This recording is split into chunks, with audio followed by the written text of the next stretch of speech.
They did not kill the women. That would have been mercy. What medieval knights did to captured noblewomen was designed not to end their lives, but to destroy everything that made those lives worth living. It was legal, sanctioned by lords and blessed by priests, and it happened in nearly every siege across medieval Europe. The eastern wall of Montfort Castle collapsed at dawn on the 47th day. Lady Isabeau de Montfort stood at the tower window, 23 years old, fingers gripping stone that remained cold despite the fires raging in the bailey below. Through the choking smoke thick as matted wool, carrying the acrid stench of burnt timber and the metallic bite of blood already spilled, she watched enemy soldiers pour through the breach like a flood no one could stop. She had not slept in 3 days, had not eaten in 5. But sleep and sustenance no longer mattered. Behind her in the solar she had decorated with tapestries embroidered by her own hands over years of patient work. 17 other noble women huddled together. The youngest was 14. The oldest, her aunt, had seen 50 winters.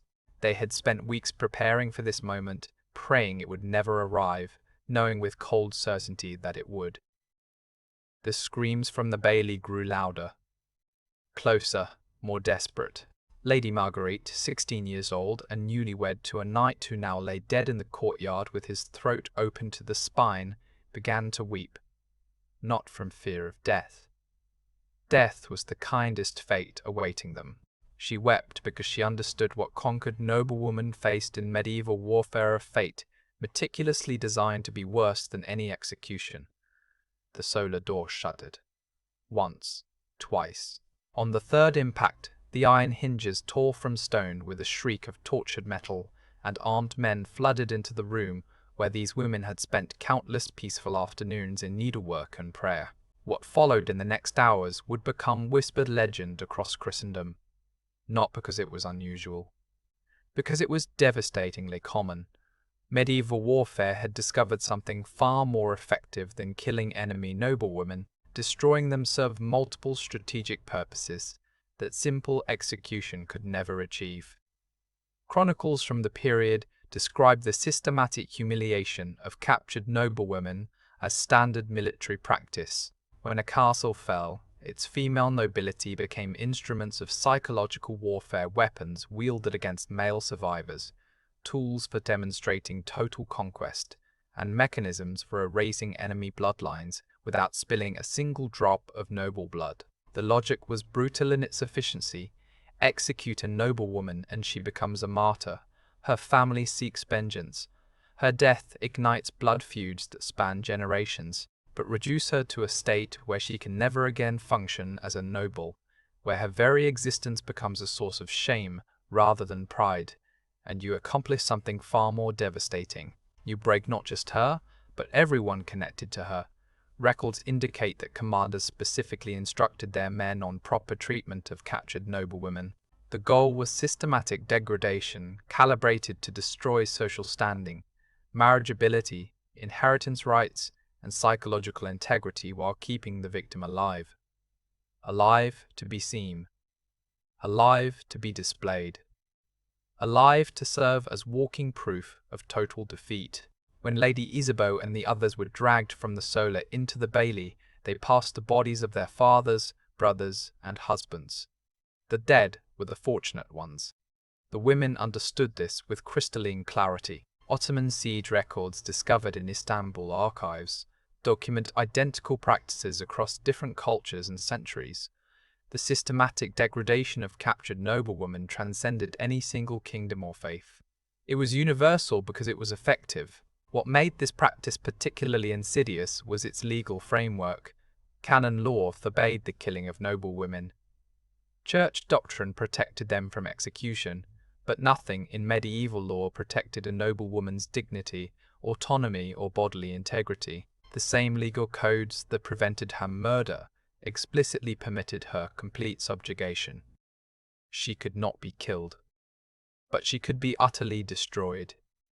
They began with her hair. Lady Isabeau knelt in the mud of the bailey, arms bound behind her back with leather straps that bit deep into wrists already bruised purple from rough handling. Around her, the other women from the soul awaited their turn, forced to watch what was coming for each of them in sequence. A soldier approached with shears typically used for sheep. He grabbed her braids, thick auburn plaits she had worn since childhood, woven each morning by servants who are now dead or fled, and began cutting. Not carefully. Not quickly. With deliberate, sawing motions that yanked her head back with each stroke, medieval noblewomen wore their hair as a crown of virtue and status. Cutting it was the first step in a methodical process of social annihilation. The braids fell into the mud. Then he continued cutting, hacking away until nothing remained but ragged patches spotted with blood where the shears had scraped too close to scalp. When he finished, he held up her severed braids like trophies, while soldiers cheered. But that was not the worst part. Next came the clothing. The same gown she had worn to her wedding 3 years prior, silk dyed with expensive Tyrian purple, embroidered with gold thread that had cost her father a small fortune, was torn from her body in strips. Not removed. Torn, ripped away in pieces that scattered across the bloody ground. They left her in her shift initially. Even that small dignity was calculated. It allowed the next phase of humiliation to have maximum impact. Parish records from the Diocese of Toulouse list dozens of noblewomen who endured similar treatment following sieges in the 1180s. The documentation is clinical in its detail, recording degradation with the same bureaucratic precision used for tax collection. Each woman's name, her family lineage, the specific humiliations inflicted, as if they were documenting the destruction of property rather than human beings. Because that was precisely what they were doing. Converting noblewomen into property through public ceremony, Lady Marguerite, the 16-year-old bride, began screaming when they approached her. The soldiers laughed. Her screams made the entertainment more satisfying. Chronicles mention how crowds of soldiers and camp followers gathered to watch these ceremonies, placing bets on which noblewoman would break first, which would beg, which would maintain silence through the entire ordeal. The degradation served a dual purpose. It destroyed the women while simultaneously entertaining the conquerors. Efficiency and spectacle merged into a single brutal performance. Medieval armies carried branding irons specifically for marking captured noblewomen. Excavations at siege sites across France and the Holy Roman Empire have uncovered these implements, iron stamps bearing crude symbols, letters, or simply crosses. The fires were already burning hot when they brought out the irons. Lady Isabeau watched the metal heat from white to red to the angry orange that meant flesh-searing temperature. She did not struggle. Struggling only prolonged what was coming. She had watched her aunt thrash and fight, watched how the soldiers responded to resistance by making the process slower, more deliberately painful, more public. When the soldier pressed the glowing iron against her shoulder blade, the pain was beyond anything language could capture. It was not merely physical, it was the sensation of being permanently marked, permanently altered, permanently claimed. The smell of burning flesh mixed with the smoke still hanging over the castle ruins. Her scream tore from somewhere deep in her chest, primal and involuntary. But that was not the worst part. The mark itself was the worst part. It was permanent, indelible. Even if she somehow escaped, even if she somehow returned to her former life, the brand would remain. Every bath, every change of clothing, every intimate moment for the rest of her life would include the reminder that she had been claimed, marked, owned. Letters intercepted by Venetian spies in 1187 described the branding process in cold detail. One letter from a nobleman to his wife warns her that if their castle falls, she should take her own life before capture. Death, he writes, is kinder than bearing the mark. The branding transformed noblewomen from free persons into marked property. It was visible proof of their new status, no longer ladies of noble houses, but conquered possessions who could never again claim their former standing. For women whose entire identity revolved around lineage, honor, and social position. The brand accomplished what no amount of physical torture could achieve. It erased who they were and replaced that identity with a permanent symbol of defeat. 17 women knelt in that bailey. By the time the branding iron cooled, 17 women bore marks they would carry to their graves. And the degradation had only begun. Medieval siege law included specific provisions for the distribution of captured noblewomen. They were spoils of war, subject to division among the victorious forces according to rank and contribution to the siege. The auction took place that same afternoon, while the women still bled from their brands. A wooden platform was constructed in the bailey hastily assembled from doors torn off their hinges, creating a stage elevated just high enough that every soldier could see. The women were brought forward one by one, forced to stand while officers assessed their value. Value was calculated through brutal arithmetic. Age, perceived beauty, family connections, potential for ransom. Each factor was debated openly while the woman in question stood silent, forbidden to speak, forced to endure assessment like livestock at market. Lady Isabeau watched as her aunt, a woman who had advised kings, who had run the castle's affairs with intelligence and grace for 20 years, was sold to a minor knight for the price of a decent warhorse. The humiliation on her aunt's face was absolute, not because of the low price, because there was a price at all. Ottoman ledgers discovered in Istanbul archives document similar practices. Captured noblewomen from Byzantine families were assessed, valued, and distributed according to precise regulations that treated them as treasure, divided after conquest. The documentation is extensive, meticulous, horrifyingly detailed in its objectification. When Lady Isabeau's turn came, the bidding was more spirited. She was young, unmarried beyond her 3-year-old marriage to a man now dead, from a family wealthy enough that ransom remained possible. These factors made her valuable. She was sold to a French knight named Sir Gaspard de Vaux for 32 silver marks and the Flemish destrier. The transaction was recorded in camp ledgers with the same bureaucratic precision used for armor and grain. Her name, her new owner, the price paid, as if she were equipment rather than human. But that was not the worst part.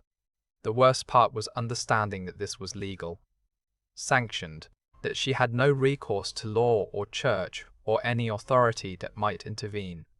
Medieval legal codes explicitly permitted the enslavement of captured noblewomen. Canon law forbade their execution, but said nothing about their ownership. She had been transformed from Lady Isabeau de Montfort, woman of property, education, and authority, into an object owned by a man she had never met, without any legal mechanism to challenge her new status. When the auction concluded, 17 women had 17 new owners. Some would be held for ransom. Some would be kept as permanent property. Some would be sold again in other markets farther from home. None would ever again be the women they had been before the wall fell. What followed after Montfort's fall revealed the true architecture of medieval cruelty toward defeated noblewomen. This was not chaos. It was systematic erasure, designed to strip identity piece by piece until nothing recognizable remained. Sir Gaspard de Vaux took Lady Isabeau to his war camp 3 miles from the ruined castle. She was given a coarse wool tunic and assigned to the kitchens. A woman raised to manage estates was forced to cook for soldiers who mocked her failures with laughter. Slowness earned beatings, mistakes earned starvation. Attempts at escape became public punishment, inflicted where others were forced to watch. Worse than the labor was proximity. She served men who had killed her family, cleaned armor stained with her world's destruction, and was forbidden any expression of grief or anger.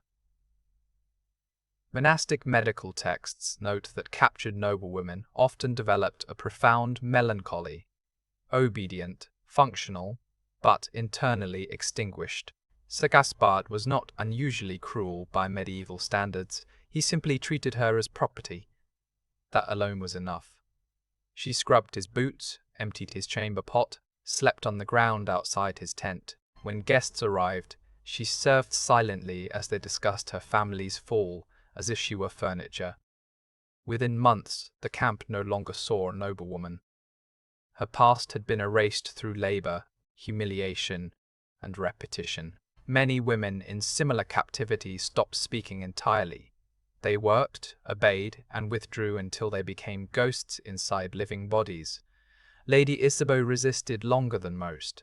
She whispered prayers in private, traced her family crest in dirt when unobserved, clung to fragments of self. But fragments cannot sustain a person forever. Before what finally shattered Lady Isabeau's last illusions, a moment of clarity. If these stories matter, if erased women deserve remembrance, as full human beings, support matters. Silence rewards cruelty. Now, back to the women who endured. Not all noble captives submitted quietly. Resistance did not look like escape. It survived in memory, whispers, and acts small enough to avoid punishment. For most, resistance meant refusing to forget. Lady Catherine of Nar, captured at Pamplona in 1805, survived 9 months through calculation. Letters later uncovered show she smuggled messages through merchants, manipulated expectations, and secured ransom. She survived. She was rare. Most women never left captivity alive. Those who did rarely returned whole. In 2003, archaeological surveys at Carcassonne uncovered a hidden chamber beneath a chapel floor. Its walls bore 53 names carved slowly into stone, 53 women who refused disappearance. Lady Isabeau learned of these carvings from another captive in Sir Gaspard's camp, a former countess held for 2 years. Her body was broken. Her memory was not. In whispered exchanges, she taught Isabeau the rules that mattered. Keep your birth name alive. Recite your lineage before sleep. Remember the dead. Never surrender memory. These acts changed nothing outwardly, but something essential endured. Lady Isabeau began marking days on a strip of leather hidden in her bedding, 1 cut per sunrise. Then Sir Gaspard received an offer. He accepted. Secondary markets exposed the scale of medieval trafficking. Captured noblewomen did not vanish. They circulated, from lord to merchant, from castle to port, from land to sea. Lady Isabeau was sold to a Genoese merchant for 20 silver, marks 12 fewer than before. Forced labor had aged her. Her value had dropped. She travelled in a covered wagon with 4 other women. None spoke. Speech required energy they no longer had. Weeks passed. Roads became ports. Stone became salt air. The horizon vanished. Some women were eventually ransomed. Ransom was not rescue. A courtier's diary from Bursa records that returned women were concealed, absorbed into convents, rushed into marriages, or erased into silence. Even free, they were considered damaged. Lady Isabeau never learned whether her family tried to ransom her. The Genoese merchant sold her in Constantinople to a minor court official. Records fragment after that. Her lineage vanished into empire. She became one servant among thousands. Anonymous. Replaceable. Erased. The disappearance was not accidental. It was the final cruelty. This treatment was not aberration. It was policy. Legally sanctioned. Culturally normalized. Systematically enforced. These were not crimes. They were accepted practice. Military codes allowed it. Clergy rationalized it. Courts upheld it. Chroniclers recorded sieges while omitting what followed. Everyone already knew. The evidence survives in fragments, siege records, tax rolls, household accounts, letters. Each reveals a system designed to capture, degrade, and disperse women without killing them. Modern narratives sanitize this history. Women are taken captive, removed, given a fate worse than death. Always vague, always incomplete. This erases them twice. First from life. then from memory. Lady Isabel de Montfort left no marked grave. Her castle was ruined, its plaques silent about the women consumed by conquest. But beneath the chapel floor at Carcassonne, her name remains. Isabeau de Montfort. I was here. I existed. I was more than what they made me. 52 other names surround it. Women who understood erasure was inevitable and resisted with the only weapon left, memory. They carved their names in darkness. We can at least speak them in the light.